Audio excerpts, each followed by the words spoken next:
پر است آذری است، پر است مدخلی است. در این ملت، در این ملت فارس، در تاجیکستان و افغانستان و ایران چراغ نور توحید خیلی هم ضعیف است. اهل توحید خیلی هم کم هستند. چراغ نور توحید ضعیف است. توحید به مانند یک نونهال است. گرد این نونهال پر از خار است، پر از دشمنی است، پر از اعوذ بالله مقصد نابود کردن این گل زیبای توحید است.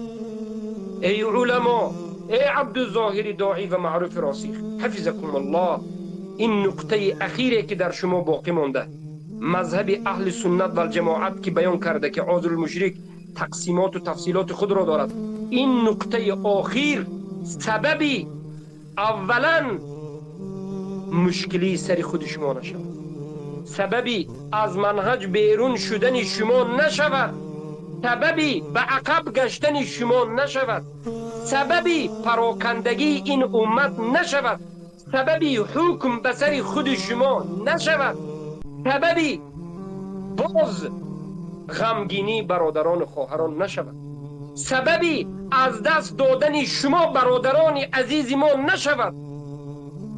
ما تا به حال دانسته مانید که بناگاه نگوید که عبدالظاهر داعی و محمد معروف راسخ را کسی تکفیر کرده. ما تکفیر نکردیم والله.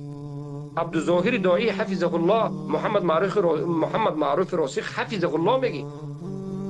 ولی وقتی که بناگاه برآمدند و در مسئله عاذر المشرک گفتند که عاذر المشرک منهج اهل سنت این توقف کردن است، البته ما در این حالت 1 سال است که 2 سال است که دیده ایستادید، ما چندین بار بیان کردیم به عبدالظاهر داعی و معروف راسخ. بعد از این حالت ما البته حکم شریعت تطبیق میکنیم. اگر برآمدند و گفتند که تکفیر عاذری این از منهج اهل سنت نیست، ما البته منهج اهل سنت و جماعت که هست همین چیزی که هست تطبیق میکنیم. ببینید برای همین یکون جای شکی نیست. دیروز دفاعی که کردیم در اساس این دفاع کردیم که تا به حال ما ایشون رو بله عالم میدونیم، تا به حال ما مسلمان میدونیم، اما در این مسئله عقیدهشون بیان نیست. علمای ما، بهترین علمایی که ما میگوییم حالتشون همین است. بهترین علمای فارسی که ما میگوییم عبدالظاهر داعی و محمد معروف راسخ حالتشون همین است که حالا در مسائل معلوم من الدین بالضروره مسئله ظاهر عقیدهشون بیان نکردند، حتی قسما بیان هم کردند که به بعضی ها در این مسئله عاذر المشرک تکفیر کردن نمیتونند. چرا نمیتوانند؟ برای آنکه فاتح همقامشان است، برای آنکه کدام عالم کدام دیگر همقامشان است. مگر منهج اهل سنت و الجماعت به همقامی و خویشی بود تباری نگر نظر میدید؟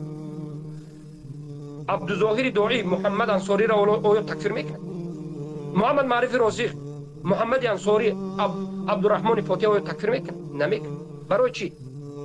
برای آنکه اولا در مسئله کفر بالطاغوت شاید نفهمیدن که دفاع کردن اردوغان این طاغوت پرستی است، دفاع کردن اردوغان، دوست داشتن اردوغان این قبوری شدن است، این ایمان آوردن به طاغوت است، المؤمن بالطاغوت است، کفر بالطاغوت نداشتن است، رکن لا اله الا الله نداشتن است. شاید عبدالظاهر داعی و معروف راسخ این مسئله را نفهمیدن.